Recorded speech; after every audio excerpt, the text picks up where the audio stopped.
to start? Yeah. Okay. Okay, awesome. Well, thank you, Jesse. Thank you, everybody, for coming. As everybody knows, I'm Jesse Cole's biggest fan. I just love what he stands for, what he does. And so I just continue to support any engagement we can possibly have with him. We did complete the first floor of his headquarters in Savannah, and I'm just super grateful that I have been connected to him and that he has agreed to continually engage with us and fans that we have at Forward Tilt. So I'll let Jesse take it away. Thank you so much for everything. Thank you. And I think, Michelle, the goal was you wanted me to share a little bit of backstory and then go into a lot of Q&A, correct? Yeah. All right. All right. Well, I know a lot of this group already knows a lot of my story, but excited to be back with you guys. Michelle says she's a big fan of us, but we saw you guys and how you treated us and the whole experience. And then I'm still blown away by how I was welcomed there last year.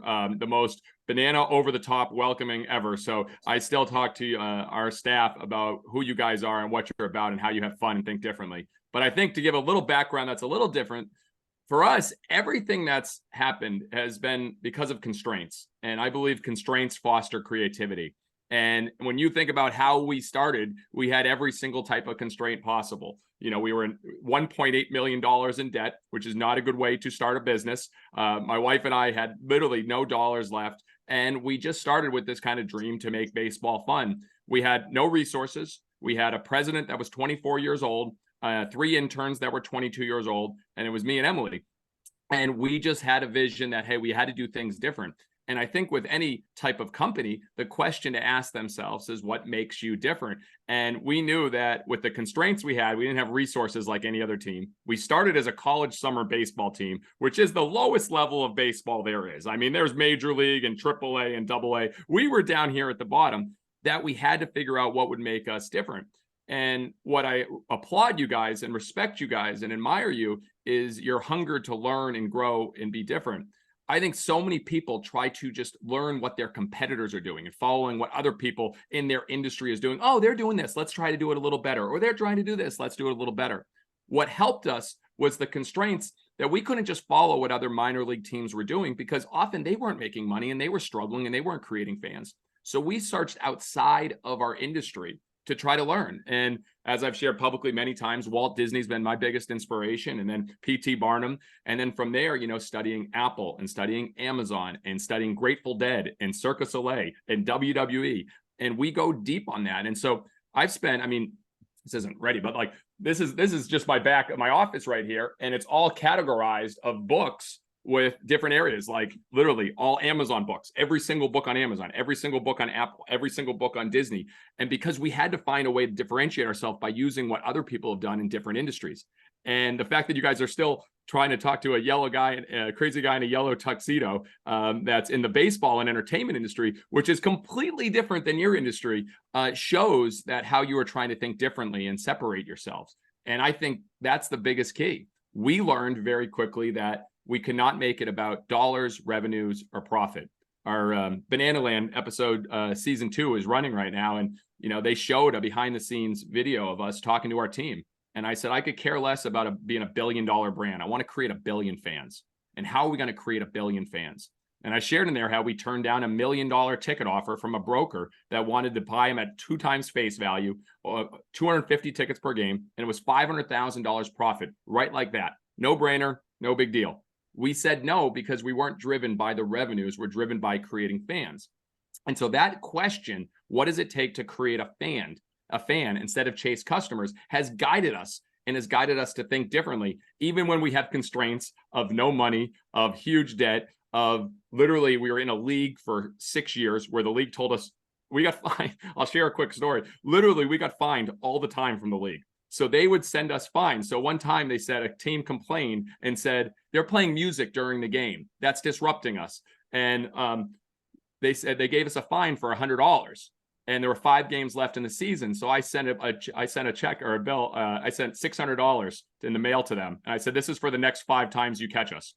And the reality is because we knew who we were and what we stand for, and we wanted to make it fun for the fans. That was a huge constraint being in the league. So we left the league. We created our own game. We created Banana Ball now, which has been very, very crazy. And, we had 60 fans catch foul balls for outs this past year, and including a 15-year-old kid who caught a ball in front of his sister's face to win the game. And we rushed him on the field, and we're lifting up in the air, and he's on the front page of the paper the next day for being a hero. If you're talking about creating a fan, that's the opportunity. They felt like they were a part of it. And I'll tell you what you guys did is you felt we were a part of every step of the way. Marie talks about the whole journey of creating our, desired space at our offices. And that's the same type of thing. It's asking a different question. And obviously, Michelle and your team to build a partnership like we did to say, you know what, I'd rather build long-term fans over just getting a short-term profit.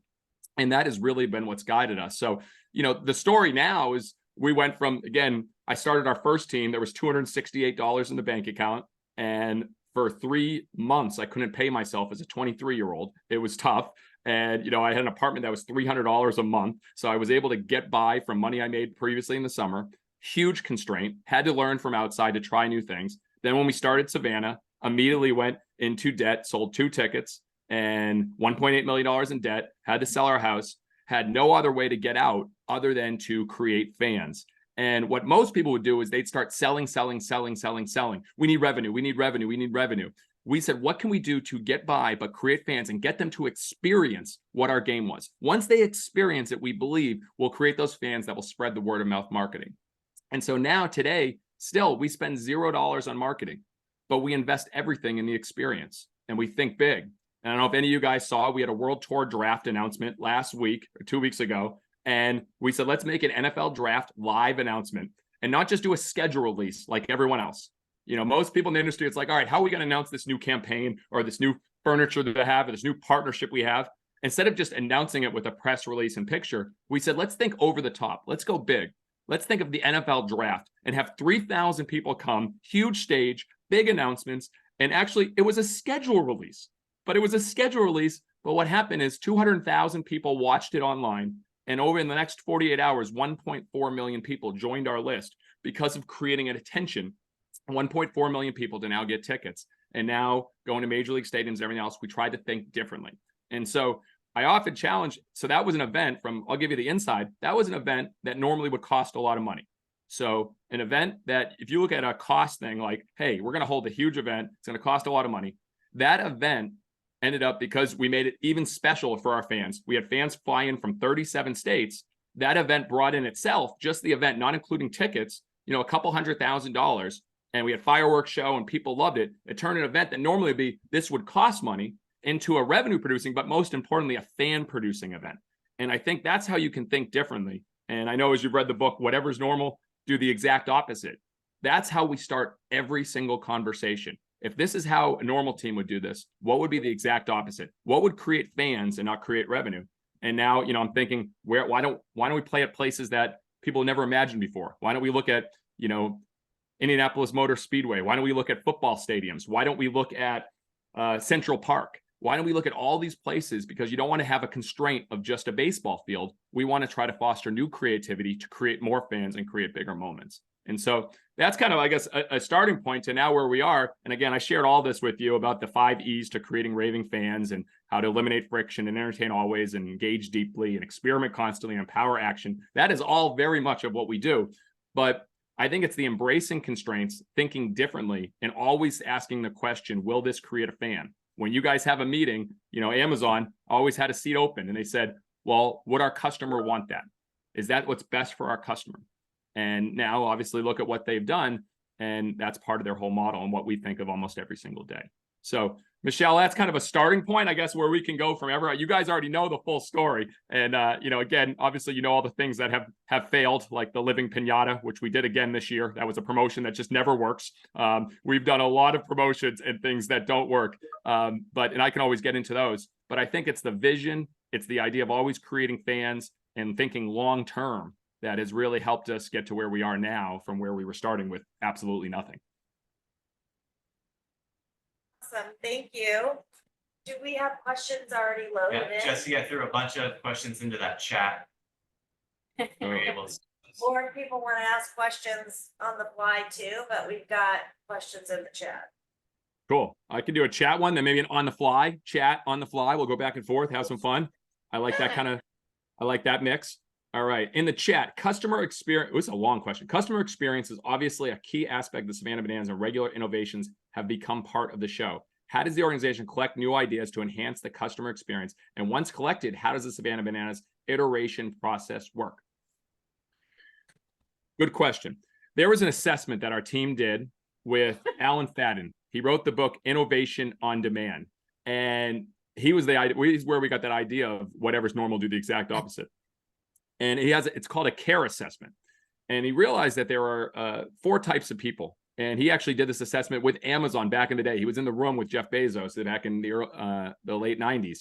And you either are a creator, an advancer, a refiner, or an executor.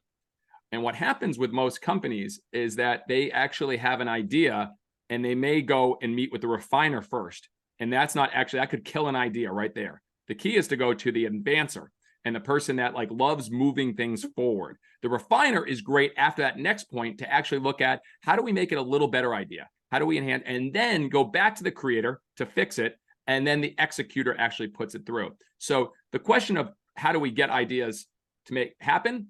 I surround myself with amazing advancers and executors. We have on our staff, we have 2 people that are true creators through and through. We have some that have a little bit of it, but we're a lot of the ones who start with a lot of the ideas. And then we have taught our group, the advancers, the refiners, the executors, to think about ideas and know how to push them forward. So still to this day, every week we have an OTT or an idea palooza. We get together our creative team and we are talking about ideas mostly that how to do things on a baseball field that never been done before, because that is what drives our most fans. From we can create something in front of 10,000 fans and then create content that will drive 1, 2, 3, 5 million fans that way. In regards to customer experience, we have our fans first, I guess what you say, our HR team. They are constantly refining the process of the hiring, how they come in, what happens on orientation, what happens on Fans First U. And they are doing their own idea sessions as well, to saying what would make this wonderful the first day when someone shows up? What would make this process better that we could eliminate some more friction so it's not this step, this step, this step. And then they start basically just testing and experimenting and seeing what the response is and seeing where it goes from there. So I think most companies, they don't put enough priority on ideas. They say, oh, if I spend 30 minutes or an hour brainstorming meeting, that's not a meeting of actually getting anything done. That's just throwing out ideas. The key is when you have those sessions, then to come at the end, which ones do we want to move forward to the next step? And then have your advancers, the people that know how to move to the next step, start executing them. I struggle with that. Good luck. I have a lot of ideas. I mean, I shared in the episode last night about I've wanted a mechanical bull in the bullpen for like 3 years, where literally a pitcher is warming up and he's riding the mechanical bull and then he gets thrown off the bull and runs into the game. I haven't been able to get that executed yet. So I need an advancer or an executor to say, hey, I'm going to call a company that has mechanical bulls, find a way to get it done and make it happen. And so you really need those people. And that's, we've been fortunate to really know. And you guys even looking around without doing the assessment, you can probably know who are the people that really love to move something to the next step. They get fired up. It gives them energy. Or the people that like, hey, ask a lot of questions. They don't want to necessarily challenge it, but they want to say, what have you thought about this? Have you thought about that? That person is very important, but not right after the idea comes out. If it comes out, that person, the refiner, all of a sudden it can kill an idea. It needs to come after it advances a little further. And that's when that's helpful as well. So I know I went a little bit more details. There's probably follow-ups there, but that's kind of how we do our process. Yeah, so do you set timelines when you have ideas? And so for me as a business owner, I have lots of ideas and we sit in a room, and then if it doesn't get executed quickly enough, right, then your ideas change. My ideas are always adjusting. Yeah. And so 3 months later, I'm like, well, that idea was irrelevant. Now that you've executed it 3 months later, I don't really care about that anymore. I'm on to the next one. And so then it creates sometimes frustration on the team because they're like, well, you told me you wanted this. Well, yeah, I told you I wanted it 3 months ago, not now. Now I want something else. So how do you work through that? Well, first of all, that's the first step of this process is awareness, Michelle. So that's very good that you are aware of that. I will tell you, most owners, CEOs, and presidents don't have the awareness. They just keep having ideas and they don't understand how that can be frustrating. And it took me, I think, 7 years to have that realization as well over this past year, because our ideas change constantly when we have new circumstances, new things come and we say, ooh, there's a better idea. And one idea a month ago might be an older idea. It might not have the same impact later. So how do you get through that? And I think, man, I wish that would be a great question for Yvonne, our director of creative, Zach, our director of entertainment, and Kara, our director of marketing, who I directly work with the most. I think we've made a culture of the best idea wins. And so to give you an idea, we'll have on Monday, we'll have our OTT sessions. We'll have games on Friday or Saturday.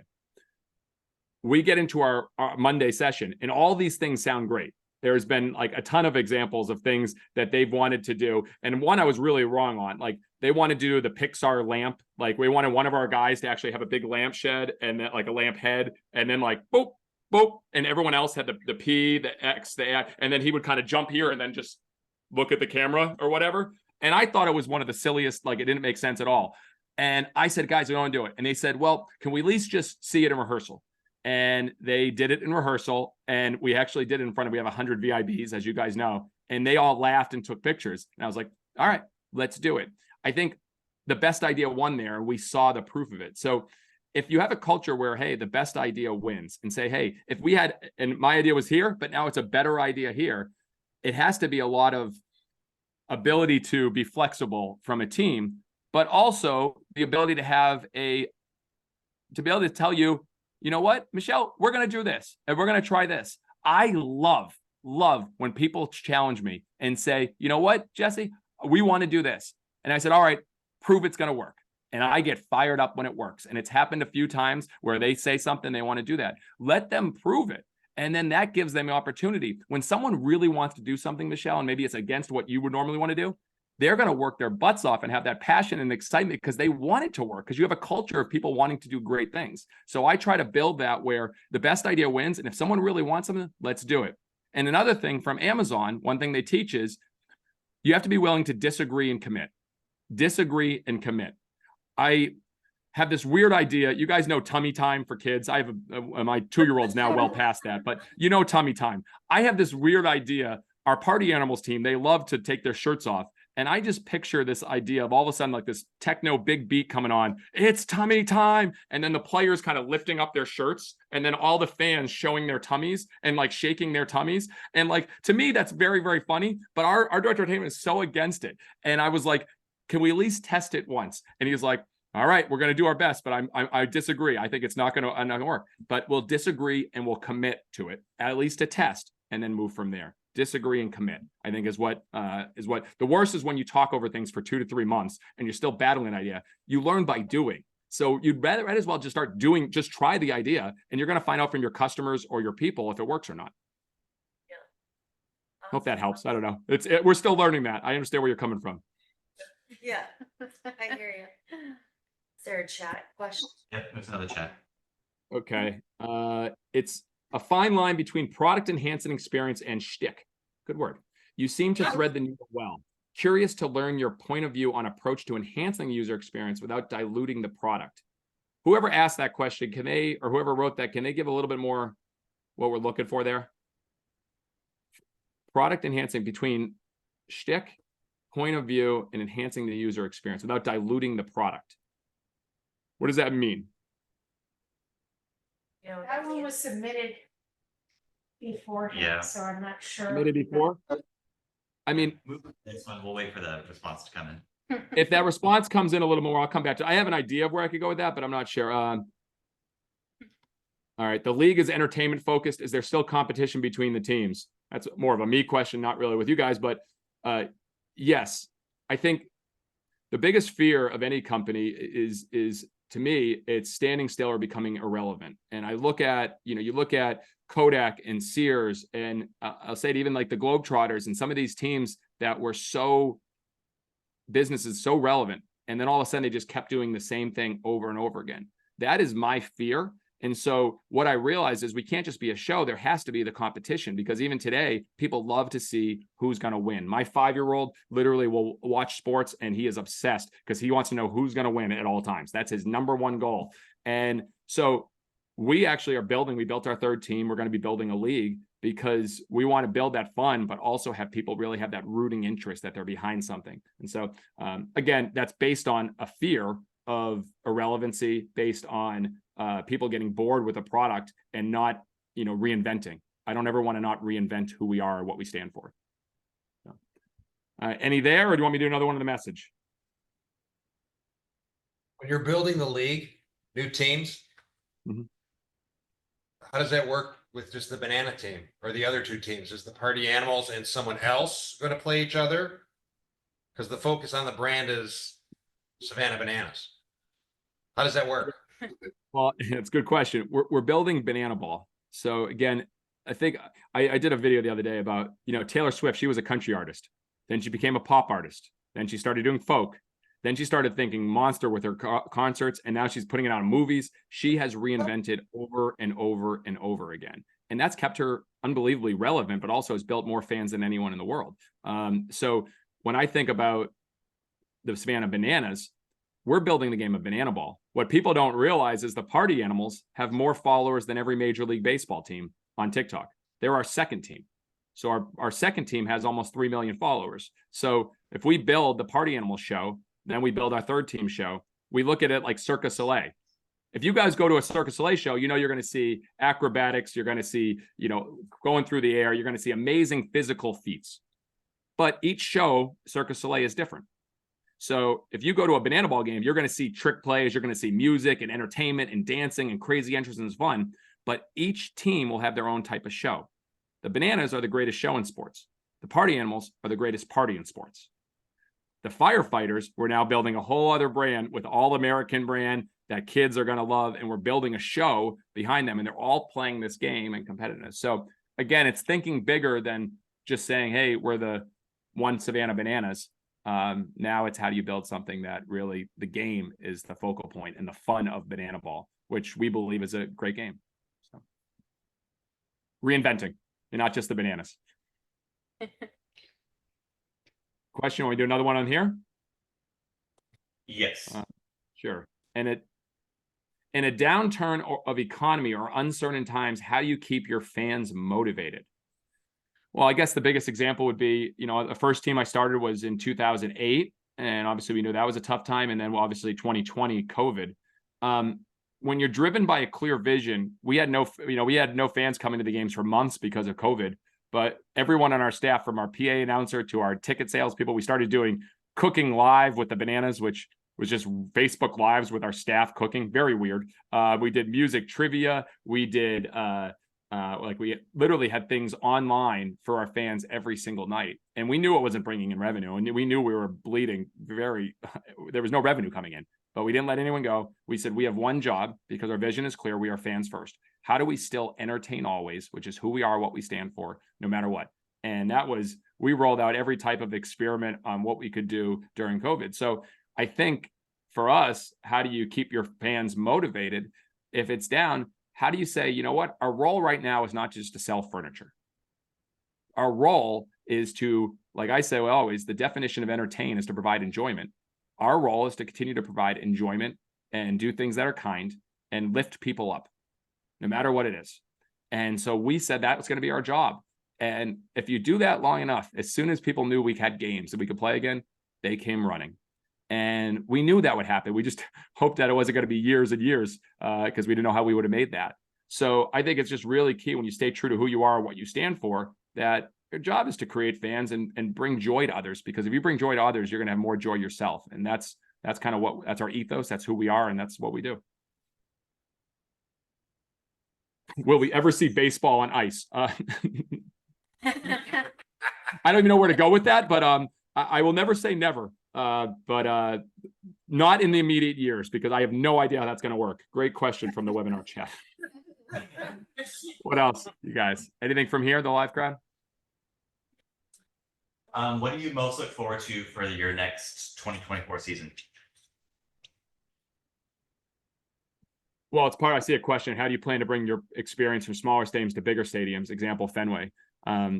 It's been a dream of mine, Fenway Park, as a kid that grew up out Boston. I was bat boy for the Red Sox when I was 5 years old.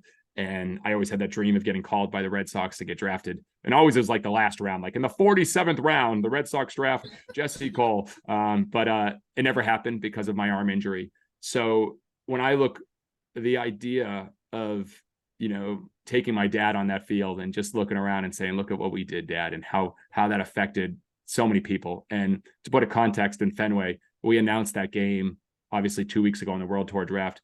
There's 230,000 people right now on that list for tickets just for Fenway. And so we opened it up to our K Club and sold 10,000 tickets in the first few minutes. And so to see that we're not only going to sell out Fenway, but as the Red Sox reached out again yesterday, they want 3 or 4 games. I said, not this year, because we don't want to lose trust with our staff, who we told we're not going to add games. But the fact that we could sell out 3 or 4 games at a major league stadium blows my mind. But more to see our players, these kids that never really got a chance to make the majors, and to walk out and play at the most iconic stadium and be treated like major leaguers with 40,000 fans screaming. That's what makes this so joyful for me. It's not just my dream. It's seeing the dreams of now, 200 plus people that get to do things they never thought imaginable. And that's what excites me. And that's what actually pushes me to do new things, take us to Japan, take us all over the world, and give people more of an opportunity.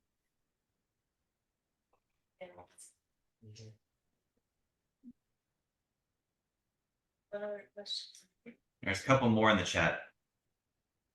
How do you continuously stay inspired?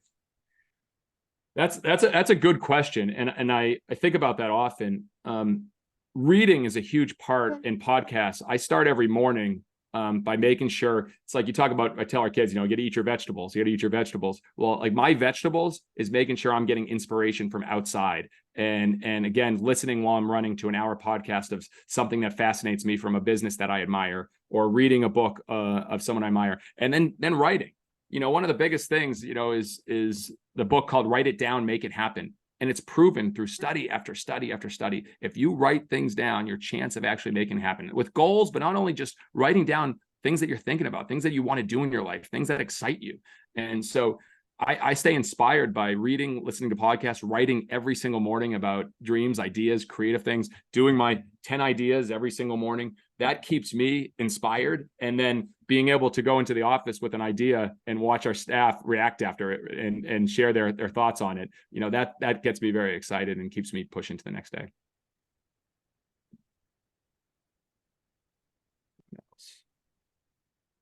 Seen any more? And then you guys got, what about particular with your jobs, what you're doing, challenges you guys are going through, friction points with customers? What about those things that you're seeing that you're maybe stumbling or trying to figure out how to get better at? Yeah, I feel like speed to market, right, is a big thing in our industry. And so everybody's got this Amazon Prime mentality. They want it, as fast as possible. And so there's always this struggle, because in our world, right, as you know, like furniture, it takes time to develop a concept and to curate the products and to put an appropriate package together. And our standards are so high on our packages and our deliverables that what we're faced with is clients that are like, we need this back in 48 hours. And we have a team that's saying, well, we can't put our best work out in 48 hours, right? We need more time to be able to really effectively put it together. And so trying to figure out how to be more efficient, create some sort of a fast lane, but then we're sacrificing maybe the full package deliverable because we don't have the time to fully curate our package. So just trying to find that balance, right, of this curated package with speed. Well, what if you win in the front end? And so like an example is either a short video or a really cool graphic or slide, what to expect when expecting. And so as soon as someone reaches out to you and you have a first conversation, they get a video or something that, hey, this is why we believe we are the best in the industry at delivering an experience that you want. This is the time that it takes. It's expectations on everything. Expectations is everything. Like you mentioned Amazon Prime, that's a big goal of us to grow our biggest fans. So we have our K Club now that's almost 20,000 members.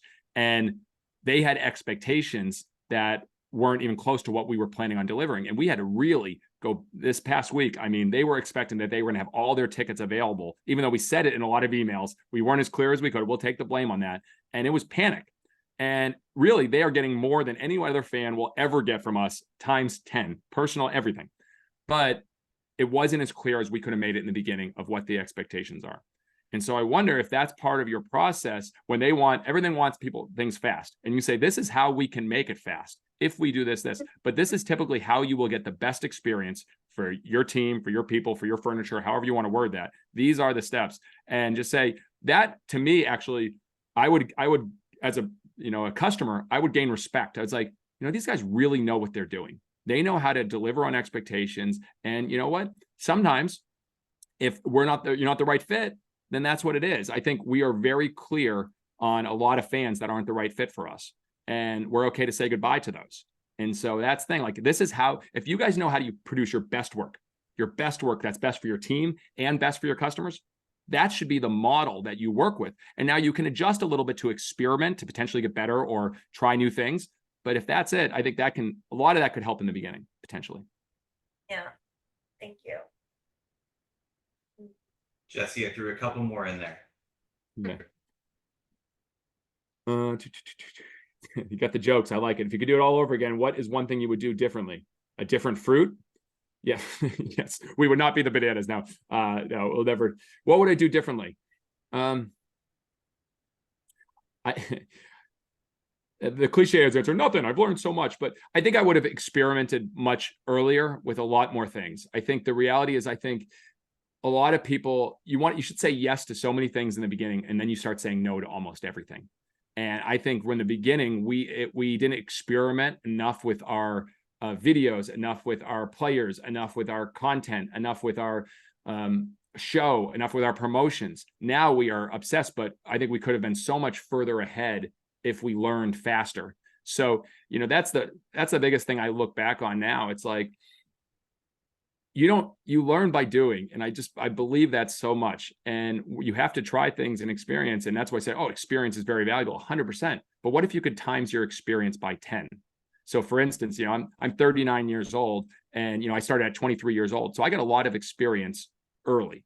However, what if I was doing the type of experiments now that I was doing back then? What if I did, instead of just doing 10 promotions before a game, I did the 50 that we do now? I would have been so much further. So I think that's something I think about with our team. It's got, guys, on TikTok, this prep season, we don't call it an off season. That's a terminology. We're very important on that. It's called the prep season. I want you guys to try things you've never done before. We have nothing to lose. Let's try them. I don't want to see the same repurposed stuff. Let's every day look at where we're filming. So they were filming at nail salons. They have players going to senior citizen homes, or senior homes and dancing. They got players going to daycares.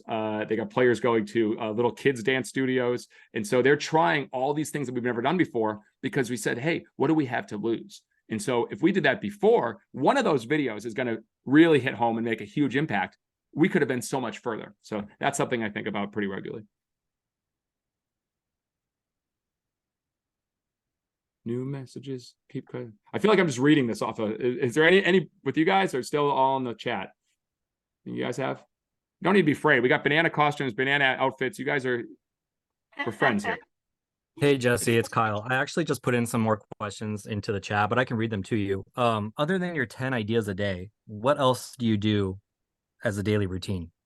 Let me see. Change Addison's diaper. Trying to get her to food. Now, as a parent with 3 kids under 5, it's a very unique ritual. But in regards to from a business sense, yes, very, very strategic. I think one of the biggest challenges, and I see this with my wife, Emily, and it's so tough. She's trying to do so many things with the family and the business. And what happens is you don't get any really deep focus time.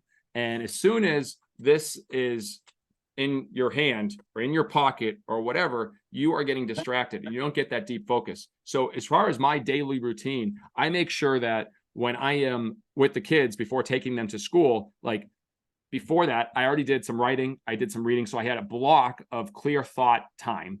Then I make sure they get to school where there's businesses on my mind. Once they get to school, then I go for my run, do my podcast, finish out my ideas and start my day. And again, each person has their own. I just think it's so tough that people try to do so many things at once that they can never really get a clear thought, clear, deep thing. Everything feels like they've half done something.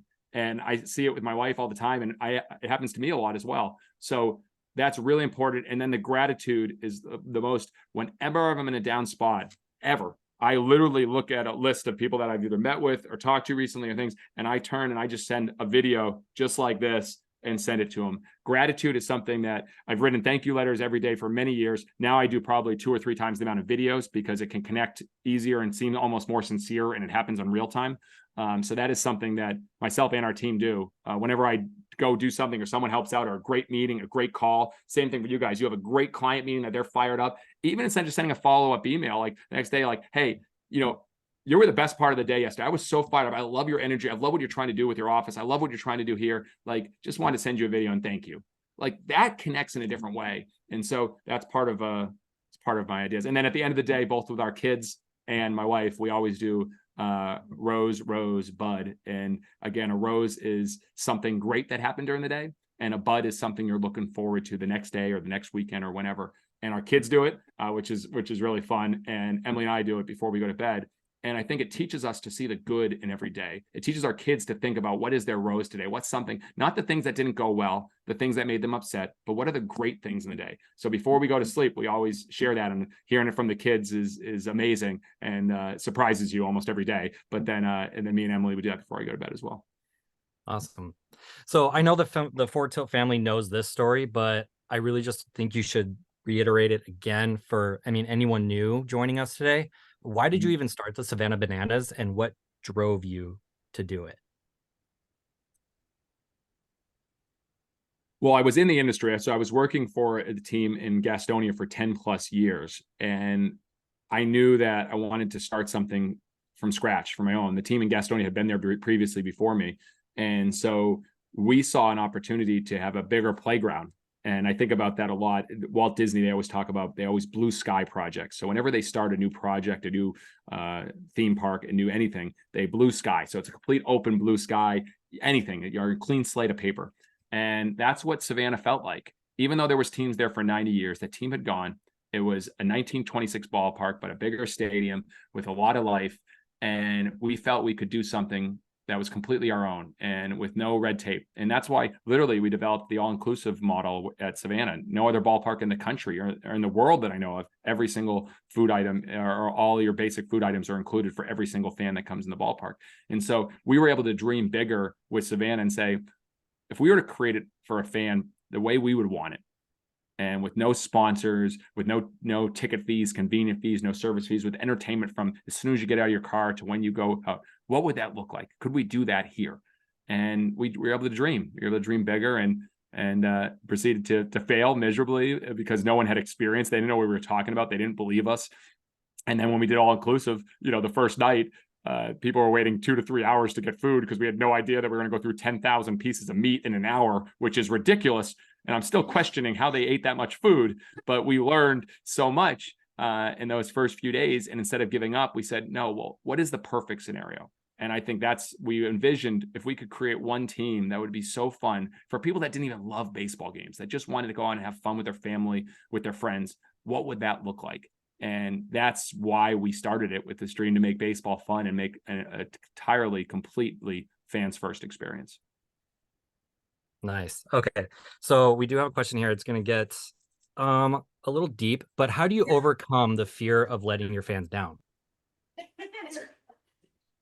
How do I overcome the fear? Someone's laughing there. Why? Is that someone's question? So how do we overcome the fear of letting our fans down?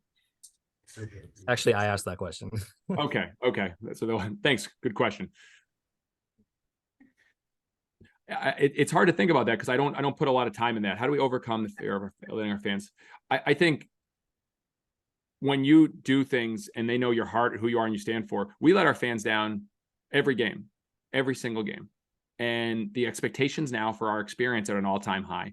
And some fans don't get seats, or they don't have the perfect seat, or unfortunately go to a stadium in Arizona or somewhere else and the food and bev prices are through the roof and it's long lines for the food. Even though that's not us, it is us because we're having that game. So I don't really think about how the fear of letting them down. I just think of how do we continually add more things to bring joy to them, and how are we sincere when we mess up? our president with the K Club, he literally did a video to them directly about how sorry he felt and how he was terrible and that he didn't communicate the way he wanted to. And, you know, we owned it and just shared it and shared we were sincere. We offered every single person a refund. When we make mistakes, we're not afraid to offer people full refunds on everything and say we're sorry and be sincere and not make excuses. And a lot of times when something happens that we might not go well, we don't immediately write back. We let our other fans write back. And that's really powerful. So if someone starts like saying something negative on social media, we usually wait 30 minutes to see, are our fans going to defend us? And they usually do. And that's really shown a testament to our brand that we would rather build that where our community is helping support us as opposed to us always having to have our back. So we just keep trying to push on and do what we believe is right. And a lot of people won't like it. Jeff Bezos said you have to be willing to be misunderstood. Everyone misunderstood Amazon in the beginning. People misunderstand us. We get criticized every day. It's called Jesse's joke. All he cares about is money, which is the furthest from the truth. I have no idea what's in our bank account right now, but the lights are on, so which is good. But it's you just have to be able to, instead of trying to prove people wrong, try to prove the people that believe in you right.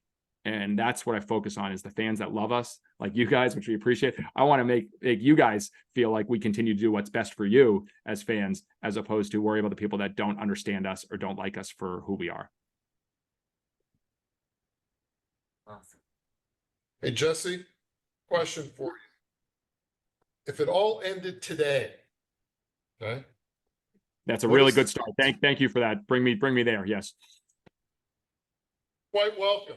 What's the biggest accomplishment or goal you want to leave or impact you want to leave to everyone? These are some deep questions. Very well put.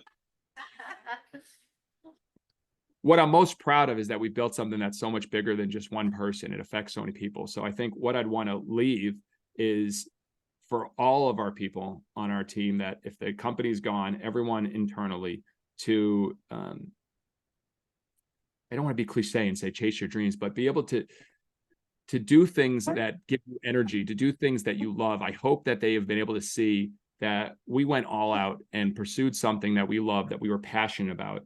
And we cared more for others than even we did for ourselves. And we gave so much to others. You know, on the back of our Fans First playbook, it says, be patient in what you want for yourself, but be impatient in how much you give to others.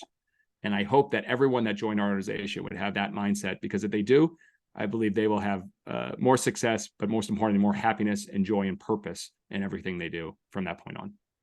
It's a great statement. Well, thank you. It's a tough question. I try not to be. By the way, a very good gentleman that you know sends his regards. And Who's that that? name is Stratton Leopold. Oh, yes. Stratton. Yes. They built quite the brand here in Savannah. Yes, they have.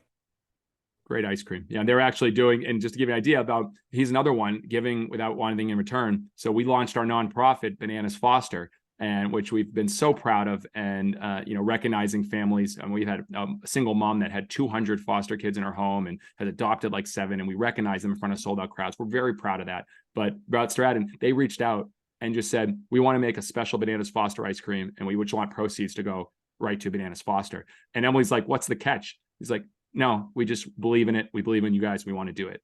And it's those type of people that, fire us up every day to be around and surround ourselves. So if you do talk to them, tell them that really means a lot. Will do. Will we see Jesse Cole pitch hitting in any game soon? I get asked that question. Are you going to be pitching at Fenway? Oh my goodness.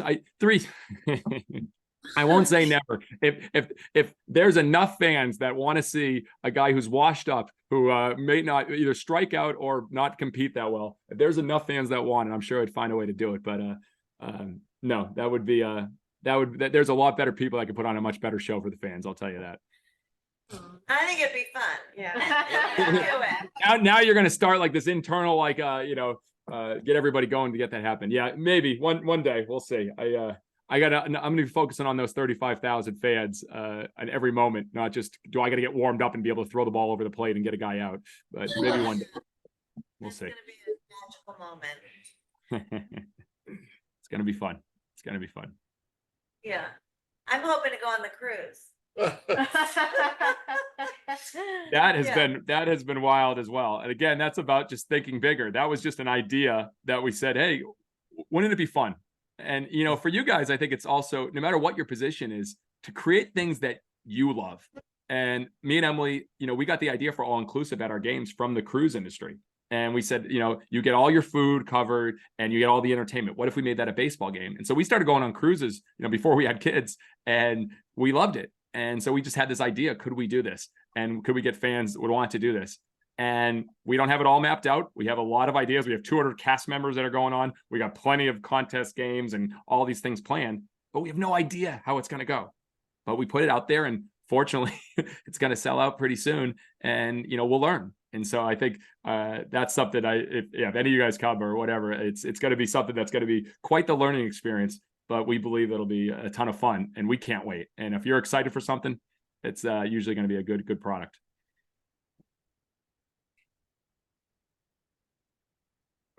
What kind of things do you do to escape? Because you have energy that bounces off the walls. Okay. And I'm calm This right is- now. is there something that you do to escape that, you know, to create a balance in your life? Balance is interesting. That's a conversation that's brought up a lot about balance. I believe in doing things that you enjoy and that gives you energy and that you love. For me, you know, I love during the workday when I can meet with our team, interact with you guys, and interact with people, and come up with crazy ideas and do that. And then do I love when, as soon as our kids come in the door and Maverick runs in, he goes, let's play football, let's play banana ball. And I go immediately and play for an hour with him. And then, you know, Kenna wants to draw and do crazy things, and Addie's still 2, so she's just yelling weird noises. But there's things that like have certain energy that I do. But, you know, when they go to bed, like I still get excited about dreaming big about what we do. I love it. And I think, you know, people, you know, do you get an escape to go play golf? I don't enjoy golf. It takes too long. It's 4 hours of my day. I'm not that good at it. It's boring for me. So I would rather, you know, write down things, work on things, create videos. And so I am obsessed with what I do, but it brings so much joy, and I enjoy it so much. And it gives me a high that when I'm with my kids, I'm even better. When I'm with my wife, I'm even better. And so that's the balance. You know, I don't know. I do what I love as much as I can all day long. And if there's things that that take away energy from me, I either stop doing them, or I find people that it does give energy to, and they do it. And that's how we mix. It's not best for everybody. Not everyone loves what they do to the obsession and level that I do, or even some of our team does, but that's my balance. It's amazing. Like Kenna, she loves to dance all the time. She is obsessed with dancing. And so she listens to Taylor Swift all the time. So you better believe I was one of the first ones to get tickets to the movie last Friday. And that was the best day and night ever. She said that was the best daddy-daughter date I've ever had. She danced the whole time in front of everyone. And I'm having fun with her dancing, watching her dance, also learning from Taylor Swift, who is unbelievable what she's done. So I combined 2 things that I love: having fun with my daughter, seeing her thrive, and also, yes, getting lots of internal ideas and notes of what she did that we could bring to our show. So that is the things I look for a lot of times, those perfect balances of combining 2 loves, what I love with my kids, and also with what I love with what I'm building with the Bananas. Do you ever feel like frustrated or stifled when you can't get stuff executed as fast as you can think it? Like, do you ever feel that? Because sometimes I have like all these ideas, and then I'm like, oh, and then I feel like I can't get them over the finish line sometimes. And so it's this constant battle. So how do you overcome that? 1000%. I could tell that was a definite you question as you were getting into this question. So I get it 100%. Yes. And so let me see if I have it right here. The best book for that, which again, I struggle with, is called The Gap and the Gain. And it's written by Dr. Benjamin Hardy and Dan Sullivan. And I have to always tell myself, Emily says it to me now, and even Maverick, my 5-year-old, said, Daddy, you're in the gap right now, which is unbelievable. So the gap and the gain is basically the gap. You are measuring your happiness and your success based on an expectation, based on an ideal of what you think it should be. The gain is measuring your success, your happiness, your achievements. Measure yourself backwards from where you were. So I'm going to stop there for a second. So Michelle, if you're frustrated about something didn't get over the finish line, or you didn't get done quick enough, or something wasn't happening well, that's in the gap. because you have an expectation that it should be done today, yesterday, an hour ago, tomorrow. That's being in the gap. But if you look back on where you were last year, on how long it took to get things done, or where the company was, or where you've gone to where you are now, that's called in the game.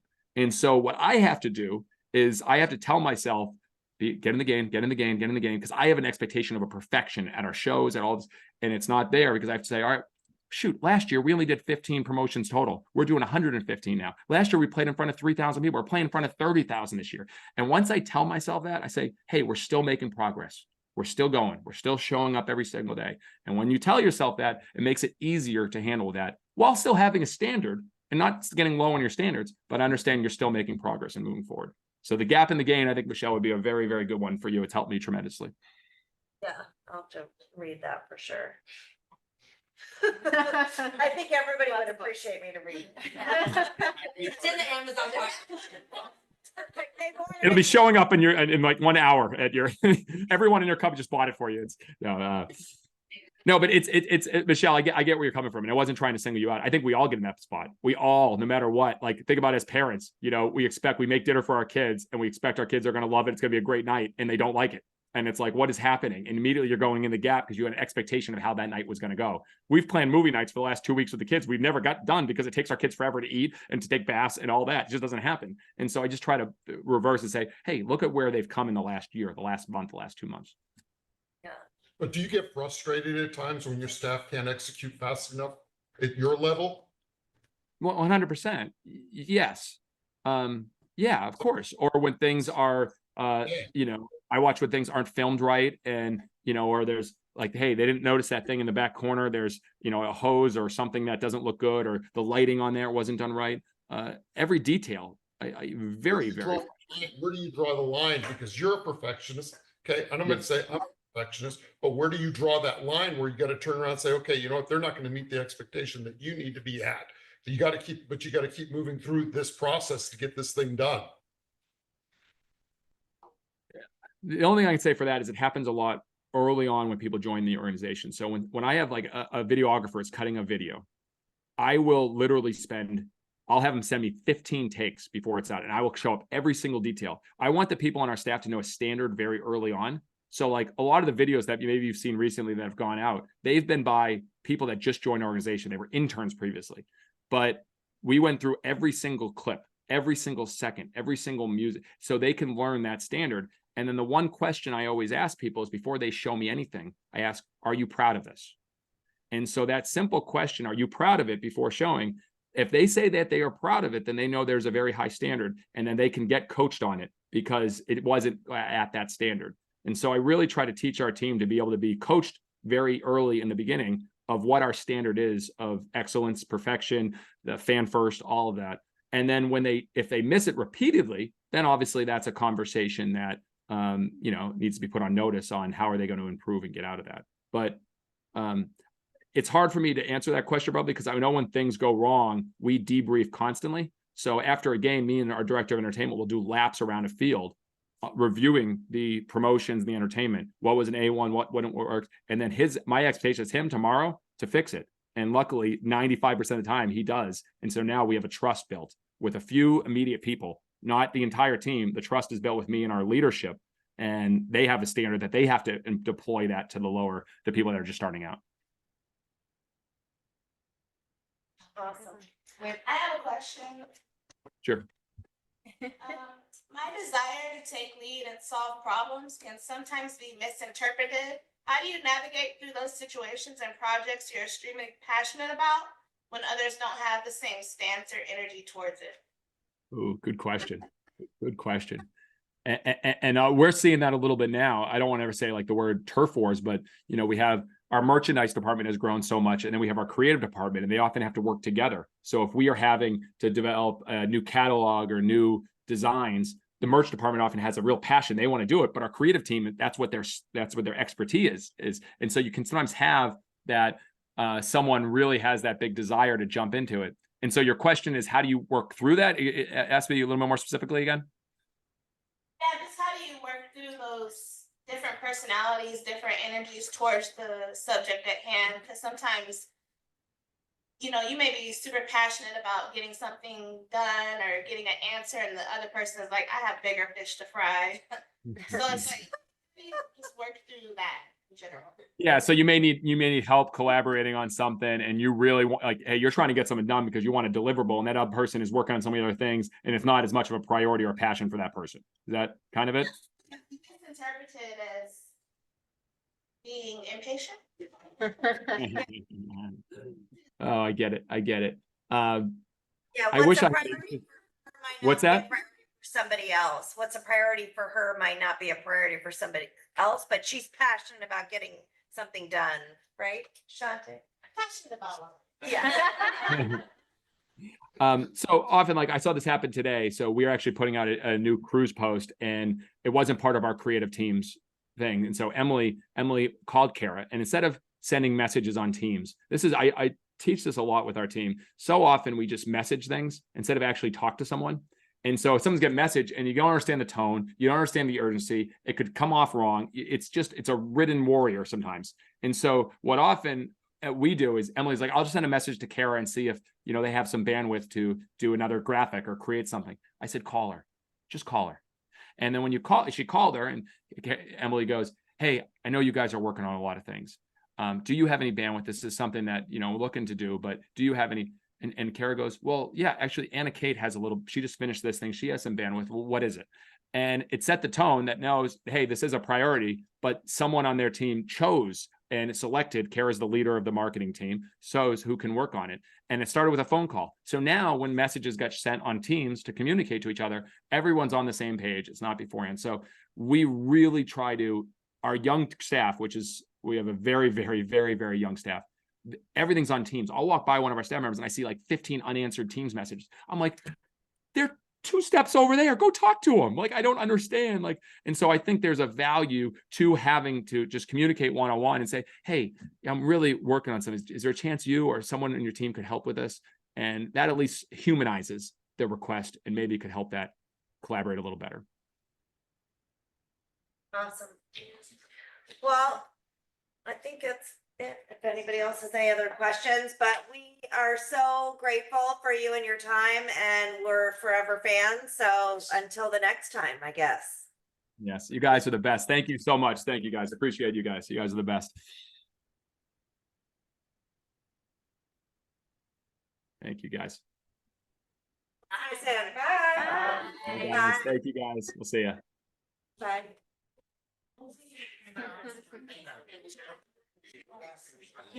Yeah.